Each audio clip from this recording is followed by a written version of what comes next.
Hello everyone, कैसे हो आप सब। एक बार पुनः स्वागत है आप सभी का हमारे अपने YouTube channel A to Z biology classes पर। देखिए, आज के इस वीडियो में हम देखेंगे क्लास 11th बायोलॉजी एनसीईआरटी। देखिए, चैप्टर जो 3 हमारा है, यानी कि किंगडम जो प्लांटी हमारा है, यानी जो बेसिकली आप ऐसा भी कह सकते हैं कि जो पादप जगत है, जिसको कि हम प्लांटी किंगडम के नाम से जानते हैं। आज की इस वीडियो में हम देखेंगे जो बेसिकली जगत हमारा प्लांटी है, यानी जो किंगडम प्लांटी है, इसके अंतर्गत बेसिकली जो समूह आता है, जो कि बेसिकली जो मेन टॉपिक है आज का हमारा, वो है एल्गी के ऊपर। तो हम देखेंगे एल्गी एक्चुअल में है क्या, एल्गी की बेसिक इन्फॉर्मेशन पूरी की पूरी, साथ ही साथ एल्गी की जितने भी प्रमुख कैरेक्टरिस्टिक्स हैं वो हम आपको आज के इस वीडियो में पूरा का पूरा कवर कराने वाले हैं। देखिए, अक्सर आपके एग्जाम में एल्गी या शैवालों की प्रमुख विशेषताएं या लक्षण पूछे जाते हैं। डेफिनेट रूप से आप यदि आज की इस वीडियो को देख लेते हैं तो इसके बाद कभी भी आपसे एल्गी की प्रमुख विशेषताएं नहीं भूलेगी।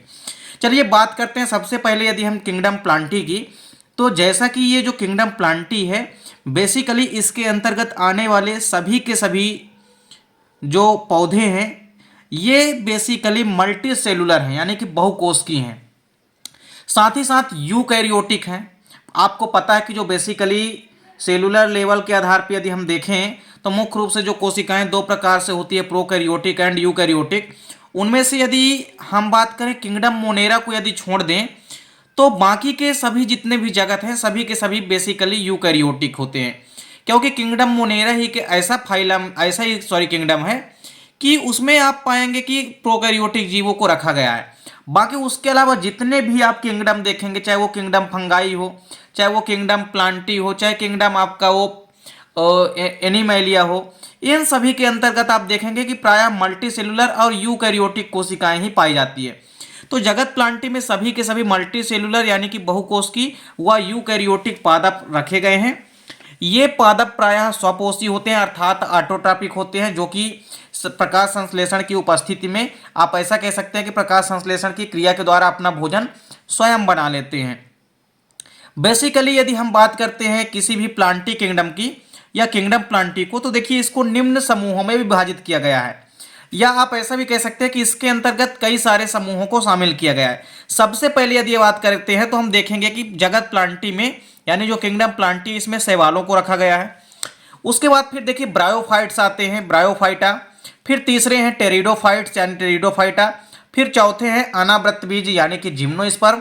फिर इसके बाद देखिए आवृतबीजी यानी कि एंजियोस्पर्म।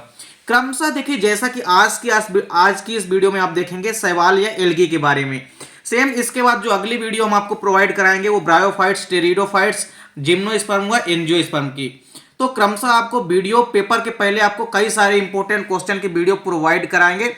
आप बिल्कुल वीडियो के साथ आखिरी तक जुड़े रहिए। आपके एनुअल एग्जाम के पहले यहाँ पे हम कई सारे इंपॉर्टेंट क्वेश्चन की वीडियो आपको प्रोवाइड करने वाले हैं। देखिए, आज यदि हम बात करें शैवालों की, तो शैवालों में आप पाएंगे कि सबसे पहले यदि हम आज की इस वीडियो में देखें शैवालों के बारे में, तो शैवाल या एल्गी जो होते हैं, एक्चुअल में जो एल्गी शब्द है ये लैटिन भाषा के एक शब्द एल्गा से बना है। यहाँ पे आप पाएंगे कि जो शैवाल है, यानी शैवाल को हम कहते हैं एल्गी, तो जो एल्गी शब्द की उत्पत्ति हुई है ये लैटिन भाषा के एक शब्द से बना है जिसका नाम है एल्गा। तो जो एल्गी शब्द है ये बना है एल्गा से, और एल्गा का शाब्दिक मतलब होता है समुद्री खरपतवार यानी सी वीड्स। तो समुद्र में एक प्रकार से पाया जाने वाला खरपतवार भी आप कह सकते हैं। समुद्र का सीधे रिलेट आपको यहाँ पे ऐसा भी आप कह सकते हैं कि जलीय परितंत्र में पाए जाने वाले ये एक प्रकार के समुद्री खरपतवार हैं। तो बेसिकली आप पाएंगे कि शैवाल तो एक प्रकार के समुद्री खरपतवार है। अब खरपतवार तो आपको पता है कि कुछ अवांछनीय हानिकारक पौधे होते हैं जो कि मेन पौधों फसलों को नुकसान पहुंचाते हैं। बेसिकली शैवालों की यदि हम बात करें तो ये क्लोरोफिल युक्त, संवहन ऊतक रहित, भ्रूण रहित, सेल्यूलोज भित्ति वाले, एक कोशिकीय जननांग वाले तथा स्वपोषित जीव होते हैं। नॉर्मली आप यदि इसकी कैरेक्टरिस्टिक्स में जाने से पहले यदि आप समझें तो प्रायः शैवालों में क्लोरोफिल उपस्थित होता है, संवहन ऊतक रहित होते हैं, संवहन ऊतक का अभाव होता है, किसी प्रकार से वैस्कुलर टिश्यू डाइलम व फ्लोएम नहीं पाए जाते हैं, भ्रूण रहित होते हैं, भ्रूण भी इनमें अनुपस्थित होता है।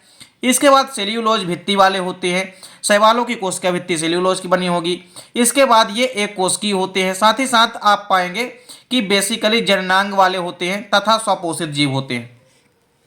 शैवालों का यदि हम देखें, कभी कभी पूछा जाता है कि शैवालों का अध्ययन क्या कहलाता है, तो यह चीज भी आपको नोट करनी है कि शैवालों का जो अध्ययन है वो फाइकोलॉजी कहलाता है। इसको हम एल्गोलॉजी भी कहते हैं, क्योंकि शैवाल को इंग्लिश में हम एल्गो कहते हैं, एल्गी कहते हैं, तो एल्गी से बना है एल्गोलॉजी। तो शैवालों का अध्ययन मेन फाइकोलॉजी कहलाता है, इसको आप एल्गोलॉजी भी कहीं कहीं पे आपको मिलता है। तो शैवालों का अध्ययन आपको याद रखना है कि फाइकोलॉजी कहलाता है। इसके बाद देखिए, कभी कभी पूछा जाता है कि जो शैवालों का जनक है वो किसे कहा जाता है।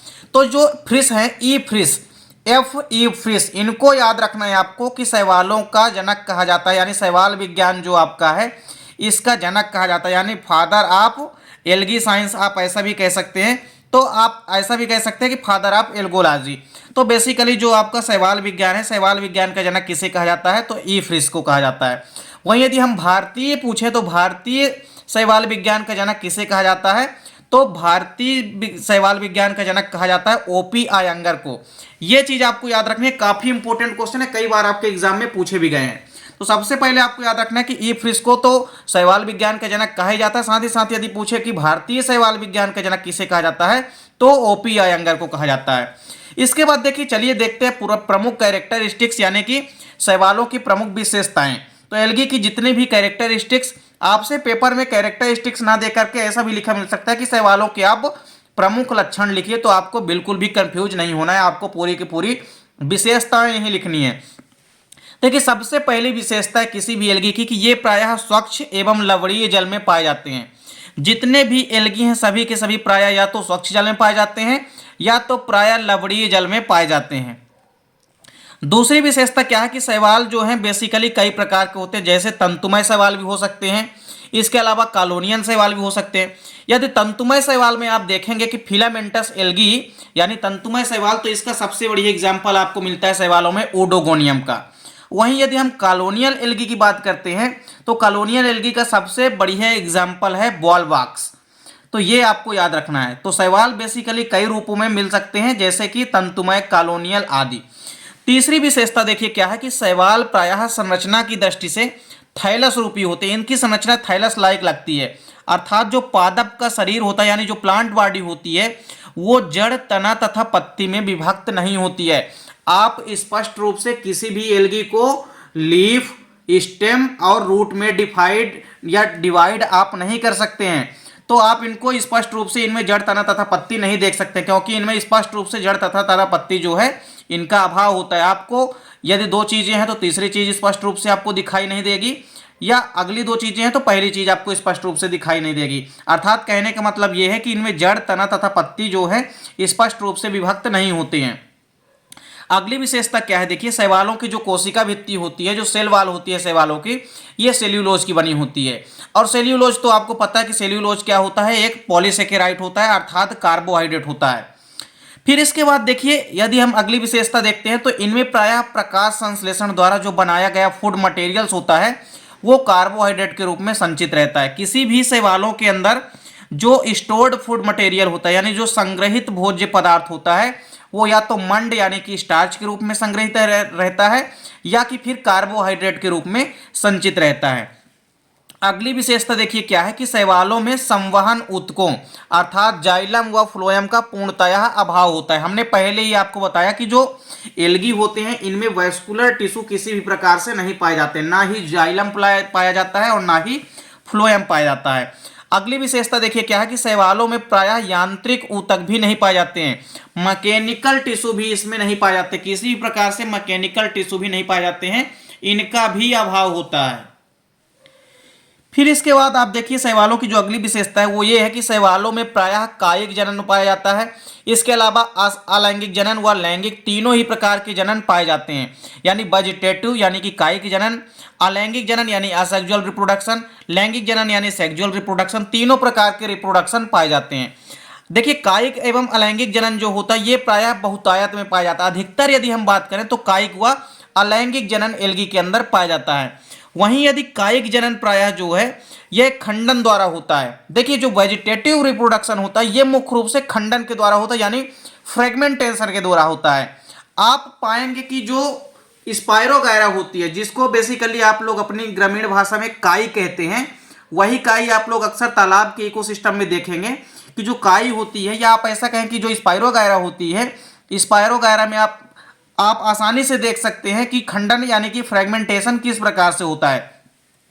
देखिए अलैंगिक जनन जो है बेसिकली चल एवं अचल बीजाणु दोनों के द्वारा होता है। जो असेक्सुअल रिप्रोडक्शन होता है वो चल बीजाणु और अचल बीजाणु यानी जू स्पोर हुआ प्लेनो स्पोर दोनों प्रकार के स्पोर्स के द्वारा होता है। नेक्स्ट विशेषता देखिए क्या है कि शैवालों में जो लैंगिक जनन होता है यानी जो शैवालों में सेक्सुअल रिप्रोडक्शन होता है ये बेसिकली समयुग्मकी, असमयुग्मकी एवं विषमयुग्मकी प्रकार का होता है। तीनों प्रकार का होता है, या तो युग्मक समान होंगे या तो असमान होंगे या तो असमयुग्मकी होंगे, वो युग्मक होंगे ही नहीं। फिर इसके बाद देखिए आप यहाँ पे अगली विशेषता कि शैवालों में जो जननांग होते हैं प्राय ये सामान्यतः एक कोशिकीय होते हैं। जो प्राय जननांग होते हैं अर्थात जनन अंग होंगे ये भी प्राय एक कोशिकीय होंगे। अगली विशेषता देखिए क्या है कि जो युग्मनज होते हैं कभी भी बहुकोशिकीय भ्रूण में विकसित नहीं होता है। और आपको हमने स्टार्टिंग में ही बताया कि एल्गियों में प्रायः भ्रूण जो है नहीं पाए जाते हैं, यानी भ्रूण जो है डेवलप नहीं होते हैं। अर्थात जो युग्मनज होते हैं कभी भी बहुकोशिकीय भ्रूण में विकसित नहीं होते हैं, युग्मनज अपनी अवस्था में ही रह जाते हैं। तो जाइगोट कभी भी बहुकोशिकीय भ्रूण में विकसित नहीं होता है।